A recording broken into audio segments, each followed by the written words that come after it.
Hi friends, అందరూ బాగున్నారా?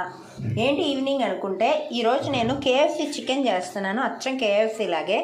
ఈ ప్యాకెట్ చూసారా? ఇది fried chicken spicy mix good foods నుంచి తెప్పించుకున్నా. 150 రూపీస్ అండి. ఇది దీని ద్వారా ఇక్కడ చూసారా ఇలా సేమ్ ఇట్లానే వస్తుంది. ఫస్ట్ దీన్ని నేను వాష్ చేసుకున్నాను. దీంట్లోని 2 ప్యాకెట్స్ ఇచ్చాడు. ఒకటి బ్రెడ్డింగ్ అని, ఇంకోటి ఏమో అని మ్యారినేట్ అని ఇచ్చాడు. ఇంకో చిన్న ప్యాకెట్ ఇచ్చాడు. మనం ఫ్రై చేసుకున్నాక మనము వేసుకోవచ్చు. ఫస్ట్ ఆఫ్ ఆల్ మ్యారినేట్ని మనము మామూలుగా ఉప్పు, కారం, పసుపు ఏం వేయక్కర్లేదండి. ఇది ఒక్క ప్యాకెట్ వేసి 2 అవర్స్ ఫ్రిడ్జ్లో పెట్టుకుందాం. ఆ తర్వాత ఎలా చేయాలనేది మీకు చూపిస్తా.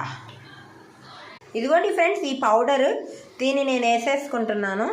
ఇదిగోండి, దీంట్లో ఇంకేం కలపక్కర్లేదు. మనం ఇది ఒక్కటే వేసేసుకుంటే 1/2 కిలో చికెన్ ప్యాకెట్ ఇది. ఇదిగోండి మ్యారినేట్ చేస్తున్నాను. దీన్ని ఒక 2 అవర్స్ ఫ్రిడ్జ్లో పెట్టుకుందాం. ఓకే, ఎలా చేద్దామో రెసిపీ నెక్స్ట్ వీడియోలో చూద్దాం.